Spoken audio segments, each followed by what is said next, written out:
Umugoroba mwiza kuri mwese mukunda gaseke k'amakuru mu karere. Reka kakanya twiganire tureba ibiri kuvuga muri kano karere, ngira ngo mukanya mwayibonye ko agaseke kanyu nakabahaye, ariko ubu noneho tugiye kuzajya dufata umwanya ku mugoroba nguko tuganire tureba ngo akarere kacu kiriwe kameze gute. Muri Uganda abana 4 bishwe batewe ibyuma mu buryo bw'ubugome barapfa. Ni ku ishuri y'umurwa mukuru Kampala muri Uganda nk'uko polisi yabitangaje. Mu itangazo ku rubuga rwa X, polisi y'u Rwanda yavuze ko ngukiye kuhafashwe kandi impamvu y'umutengo cyakorwaho iperereza. Iryo shuri ryiceho abana polisi yavuze ko ari Gaba Early Childhood Development Program riri mu gace ka Makindye. Amakuru arambuye ku byabaye n'abana bishwe ntabwo aratangazwa, gusa cyamenyekanye nuko ari abana 4. Amashusho yashyizwe ku mbuga nkoranyambaga yerekana abantu benshi babaye kubera ibyabaye, harimo n'ababyeyi bivuga ko bica abana barimo kurira. Umugabo ukekwaho kwica abana yafashwe vuba na polisi akizwa guhita yicwa na rubanda mu kwihorera, nk'uko umunyamakuru witwa Eric Mbowa yabitangaje ku rubuga rwa X. Ntarava muri Uganda ariko kandi mubwire ko umudepite wo mu ishyaka ritavuga rumwe n'ubutegetsi bwa Perezida Museveni Joel Senyonyi yateranye amagambo na Minisitiri w'Intebe Rubina Nabanja kubera imyiteguro yo kwakira igikombe cya Afurika cya CAN 2027 iri kugenda biguru ntege. Ubwo ari mu nteko ishinga amategeko, Senyonyi yagaragaje impungenge z'ibikorwa remezo bitaratungana bishobora kuzatuma Uganda itubahiriza igihe ntarengwa yahawe n'impuzamashyirahamwe y'umupira w'amaguru muri Afurika CAF. Senyonyi yagaragaje ko atemeranya na leta yafashe icyemezo cyo kubaka stade nshya yo kuvugurura izisanzwe nk'uko Tanzania yabigenje. Ati tuzaba dutengushye abanya-Uganda nitunanirwa kubahiriza ibisabwa n'ishoramari rikomeye twakoze. Uyu mugabo yasabye ko habaho gushishoza ndetse no kubazwa inshingano ku bijyanye n'ikoreshwa ry'amafaranga y'igihugu mu kubaka ibikorwa remezo. Minisitiri w'Intebe Rubina Nabanja wasaga n'urakajwe n'ibyavuzwe n'uyu mudepite yahise afata ijambo avuga ko guverinoma yagenzuye raporo ya CAF kandi twafashe ingamba zose zikenewe kugira ngo Uganda izakire neza AFCON. Turi kubyitwaramo neza rero. Ibi byabaye kandi nyuma y'aho akanama ka CAF gashinzwe kugenzura aho stade zizakira irushanwa rigeze gatangaje ko Ima Stadium iri mu nshya zubatswe itujuje ibisabwa.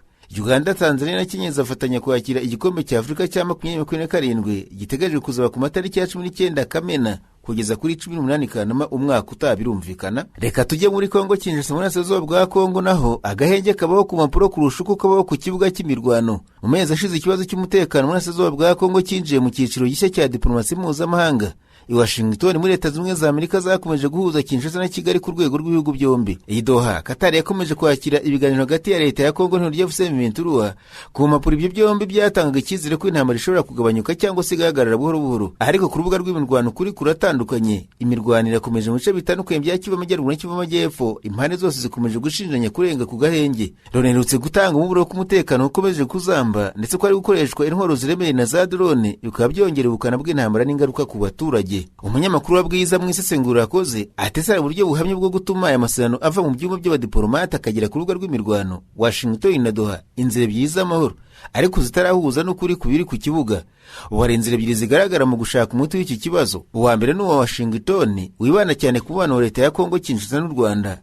Muri Werurwe uyu mwaka impande zombi zongeye guhurira Washington zemera intambwe igamije kugabanya ubushyamirane zirimo kubaha ubusugire bw'ibihugu, kugabanya ubushyamirane ku mipaka no gukomeza ibikorwa byo guhosha umwuka mubi. Nyamara amasezerano ya Washington agaragaza ko ikibazo nyamukuru hagati y'u Rwanda na Kongo Kinshasa ari umutwe wa FDLR ugomba kubanza gusenywa mbere y'uko u Rwanda rukora ingamba z'ubwirinzi. Ibikorwa byo gusenya uwo mutwe ntibiratanga icyizere gihagije nubwo Kinshasa ivuga ko byatangiye.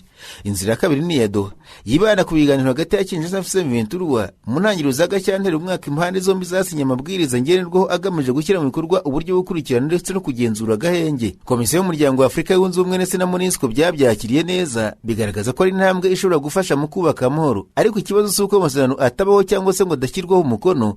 Ikibazo ni uko atagera ku rwego rwo kubahirizwa ku buryo bugaragara, bwizewe kandi buhoraho. Urwego rushinzwe kugenzura agahenge ntirukora. Abasesenguzi benshi bahuruze ku kintu kimwe: agahenge ntigashobora kubaho igihe nta rwego rwigenga kandi rukora ruri ku butaka kugira ngo ruvuge ukuri ku byabereye ku rugamba. Inama y'umutekano ya Loni yari yasabye umunyamabanga mukuru gutanga isuzuma ry'uburyo bwo kugenzura ibarizwa ry'agahenge bugeze mu rwego rwa Doha. Raporo y'akanama ka Loni gashinzwe n'umutekano ku isi yagaragaje ko nubwo hari intambwe zimwe zatewe, Kinshasa na M23 bakomeje gushinjanya kurenga ku gahenge. Icyo gihe MONUSCO yasabwa gutegura uburyo bushobora kuyifasha gushyigikira ibikorwa byo kugenzura no kwemeza amakuru, cyane cyane mu duce dushyushye twa Kivu zombi. Mu yandi magambo, nubwo ku rwego rwa diplomasi bavuga ko ngo hari mekanizme ishinzwe kugenzura ibarizwa ry'imirwano, imirwano ntiratangira gukora mu buryo bugaragara, by'umwihariko ntiranashobora gutahura aho imirwano yatangiriye, kugaragaza uwishe amasezerano no gutangaza ukuri ku gihe no gutumaho ingaruka zihuse kuwica agahenge. Iyo ibyo bidahari buri ruhande rwigumira mu mvugo yarwo, Kinshasa igashinja M23 igashinja FARDC cyangwa se Wazalendo, n'abahuza bagasura amatangazo ariko ku rugamba ibintu bigakomeza nk'ibisanzwe. Impamvu ya kabiri ni inyungu za gisirikare ziza imbere za politike. Murasezwa bwa Kongo intambara si amagambo gusa, no guhatanira igenzura ry'ahantu hafite akamaro nk'imisozi, imipaka n'ahantu h'ingenzi ku rwego rwa gisirikare n'ubukungu. Niyo mpamvu niho habayeho agahenge kadafite ubugenzuzi, impande zose zikomeza gushaka uko zafata ahantu h'ingenzi, zahindura imirongo y'urugamba ndetse n'uko zarinda ibindiro byazo ndetse no gukomeza kwiyubaka. Niyo mpamvu na nyuma y'amasezerano y'Doha ibikorwa bya gisirikare bitahagaze. Raporo y'akanama Loni yagaragaje ko impande zombi zakomeje gushinjanya ibitero, harimo n'ibikorwa hifashishijwe za drone. Loni hamwe n'indi miryango yigenga byemeje ko intambara ikomeje kandi irushaho gukomera, nubwo ku rwego rwa diplomasi hari ibiganiro byo kuyihagarika. Ibi bisobanura ko mu gihe diplomasi bivuga guhagarika imirwano, abari ku rugamba baba bakibaza uzasigara afite inyungu z'ingenzi ku meza y'ibiganiro, harimo amasezerano menshi atsindirwa. Impamvu ya gatatu, intambara irimo abakinnyi benshi. Ikindi gituma agahenge kagorana nuko intambara yo mu burasirazuba bwa Kongo itakiri FARDC M23 gusa, n'urubuga ruhe FARDC, FC23, Wazalendo, FDLR, ingabo z'u Burundi n'ibindi bihugu bifite inyungu mu bucuruzi bwo mu y'agaciro. Iyo harimo abakinnyi benshi gutyo rero biragorana kumenya uwisha agahenge, kugenzura ibice byose no gutuma buri mutwe wemera amabwiriza amwe. Niyo mpamvu amasezerano ashobora gusinywa hagati y'impande ebyiri, ariko ku butaka ibikorwa by'urugomo bigakomeza kubera abandi bakinnyi batagengwa neza nayo mu masezerano. Impamvu ya kane, nta gihono gihita gikurikira uwisha agahenge. Amasezerano yose akenera ibintu bibiri. Iyo warenze ku gahenge adahanwe, agahenge gahita gata agaciro kuva ku munsi wa mbere. Iyo igihano kidahujwe n'umugenzuzi bihoraho ku butaka ntacyo kiba kimaze. Icy'amahoro nyayo asaba kuva ku itangazo kujya kwishyirwa mu bikorwa. Niba Washington na Doha bishaka ko agahenge kubahirizwa, hari ibintu bine by'ingenzi bigomba gukorwa. Icya mbere, nk'uko umunyamakuru ayibona, ngo ni ugushyiraho uburyo bwigenga kandi buhoraho bwo kugenzura agahenge mu duce turimo intambara, harimo abagenzuzi n'uburyo bwo gutanga raporo ku gihe. Icya kabiri ni ugushyiraho uburyo bwumvikanyweho bwo guhana uwisha amasezerano, yaba ari leta, FC23 cyangwa se undi mukinnyi wese. Icya gatatu ni uguhuza neza inzira Washington ya Doha, ku buryo ikibazo cya Kigali Kinshasa kitaba gitandukanye n'icya Kinshasa FC23. Icya kane ni ukugarura icyizere cy'abaturage, amahoro apimwa n'uko amasasu yagabanutse, abaturage basubira iwabo, imihanda yafunguwe, ubufasha bugeraho bwari bwarabujijwe. Mu burasirazuba bwa Kongo ikibazo si amahanga atakivuga ku mahoro, si uko ibiganiro bitabaho cyangwa se ngo amasezerano atandikwa. Ikibazo nyamukuru ni uko amahoro acyubakwa nk'itangazo rya diplomasi mbere yo kubakwa ku kibuga cy'imirwano. Washington ishobora gutanga icyizere ku rwego rw'ibihugu, na Doha igatanga inzira y'ibiganiro hagati ya leta ya Kongo na FC23, ariko igihe cyose nta bugenzuzi bwigenga bufatika kandi buhoraho buhari, guhagarika imirwano buzakomeza kuba intsinzi y'amagambo gusa kurusha intsinzi y'amahoro. Mu burasirazuba bwa Kongo agahenge ntikabura ku mpapuro, kabura ku rugamba, kandi igihe cyose Washington na Doha bitarashyira imbere uburyo bwo kugenzura no guhatira impande zose kubahiriza ibyo zasinyiye, amahoro azakomeza kuba inkuru nziza ku matangazo ariko nta bukuri ku rugamba. Mu ijoro rya tariki ya 19 Gicurasi, itsinda ry'abakomando bipfutse mu maso binjiye mu ngoro mukuru w'igihugu cya Kongo Kinshasa bashaka kumuhirika nyuma yo gutera urugo rwa perezida w'inteko ishinga amategeko w'icyo gihe yari Vital Kamerhe, kuyikubitira abanyamahanga batandatu bari mu bantu bafashwe bashinjwa kugira uruhare muri uwo mugambi wo gushakagurika ubutegetsi muri Kongo. Umwaka ushize Abanyamerika batatu boherejwe gufungirwa iwabo, kandi biteganijwe ko urubanza rwabo ruzatangira muri Amerika muri Mata. Hagati aho kandi Ububiligi bwahawe umwenegihugu wabwo Jean-Jacques Wondo, Umubiligi ukomoka muri Kongo Kinshasa. Ni muri urwo rwego Umwongereza Yusufu Ezange ukomoka muri Repubulika ya Demokarasi ya Kongo nawe yoherejwe Ubwongereza, nk'uko inkuru y'ikinyamakuru RFI bivuga. Ku wa kabiri tariki ya 31 Werurwe yakuweho yari afungiwe bitegetswe na Perezidansi ya Kongo. Kugeza mu gicuku cyo ku wa kabiri bavuga ko uyu mugabo uvuga ko ari nomero ya kabiri mu itsinda ryafashe ingoro ya perezida wa Kongo Kinshasa yari ategereje ko indege imujyana mu Bwongereza igera ku kigo cy'indege mpuzamahanga cya Njiri. Iki gikorwa nk'uko bamwunganira bivuga cyasabye hafi umwaka w'imishyikirano kugira ngo kigerweho. Kugeza ubu Umunyakanada umwe gusa ukomoka mu gihugu cya Kongo niwe ufungiye muri gereza ya gisirikare ya Ndoro. Kinshasa ambasade ya Canada iracyategereje, ariko amakuru avuga ko ngo ari intambwe imaze guterwa ngo Umunyakanada ukomoka muri Kongo Kinshasa nawe arekurwa. Naho mu Burundi igisirikare cy'ubundi cyakurinzira ku murimo w'abaturage basabaga ko bahabwa impuzamahanga ko inzu zabo zangirikiye mu nkongi, kivuga ko nacyo gifite ibintu byinshi byangiritse kandi ko nta bwishingizi byari bifite. Umuvugizi w'ingabo z'Uburundi Jean Gaspard Baratuza yabwiye abanyamakuru ko abaturage basaba ingurane kubera iturika ry'ububiko bw'intwaro bakwiye gusubiza amerwe mu isaho kuko bahombye ari benshi, atababuze ibyabo. Mwumvise ko n'igisirikare cyabuze inzu n'ibikoresho byahiye, sinzi ntacyo nabasubiza. Icyo nzi cyo nuko ibikoresho bya gisirikare nta bwishingizi bifite. Imodoka za gisirikare zifite ubwishingizi, ibikoresho bigurwa kugira ngo birwanye umwanzi, none iyo bisohotse nta mwanzi birwanyije, urumva nta bwishingizi buri. yasabye abaturage gushaka ubwishingizi bw'inzu zabo ku buryo mu gihe gitaha bazabasha kubona uko babona ingurane y'ibyangiritse. Abantu 13 nibo bapfiriye muri iyi mpanuka mu gihe 57 bakomeretse. Kambazi yahiye yari mu bubiko bunini bw'intwaro n'ibindi bikoresho bya gisirikare by'ingabo z'u Burundi. Hari n'inzu zituwemo n'abasirikare bamwe n'imodoka zitwara ibikomoka kuri peteroli za gisirikare.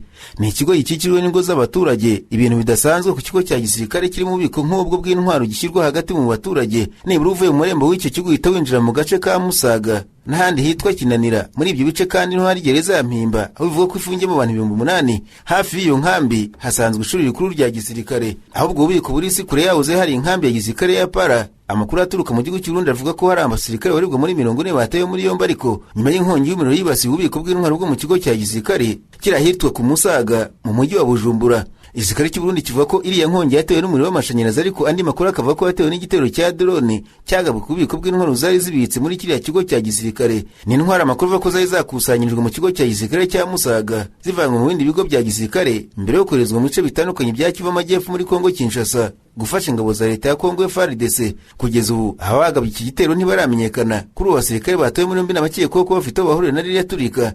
Usibye guta muri yombi bamwe mu basirikare, amakuru aturuka mu Burundi avuga ko hari n'abaturage benshi bicwe n'ibisasu byaturitse abandi birabakomeretsa. Perezida Evariste Ndayishimiye yabinyujije ku rubuga rwa X yemeje ko hari imiryango yabuze abayo aboneraho kuyihanganisha. Ati nongeye gutanga ubutumwa bw'ihumure ku miryango yarayibuze ababo, kandi nifuriza abakomerekeye mu mpanuka bere mu kigo cya gisirikare kiri muri zone ya Musaga guhita bakira vuba. Ndashimira umwe n'ubwitange byaranze abarundi muri ibihe bikomeye. Ndabizeza ko nta n'umwe uzasigara inyuma, kandi ko igihugu gifite ubushobozi bwo kwirinda no kurinda abaturage bacyo. Abaturage b'Ubujumbura bavuga n'ikinyamakuru BBC bavuga ko ibisigazwa by'ibisasu byageze muri metero birenga 5 uvuye muri Kambazi Musaga. Biro n'amakuru by'Abafaransa AFP bivuga ko amakuru byawe n'abantu b'imbere mu ngabo z'u Burundi yemeza ko bapfuye barirwa muri za mirongo. BBC kandi ivuga ko hari ofisiye mu ngabo z'u Burundi wayibwiye ko barirwa mu magana bakomeretse niba ahubwo atari mu bihumbi. Andi makuru avuga ko hari abana benshi baburiwe irengero ubwo batanaga n'ababyeyi babo ubwo barimo bahunga. Hanyuma ariko kandi abacuruzi babiri b'impunzi mu gihugu cya Malawi, Umurundi n'Umunyekongo, basanzwe bapfuye mu gitondo cyo kuwa kabiri hafi y'inkambi ya Zareka mu buryo bwateje impungenge n'umujinya abaturage.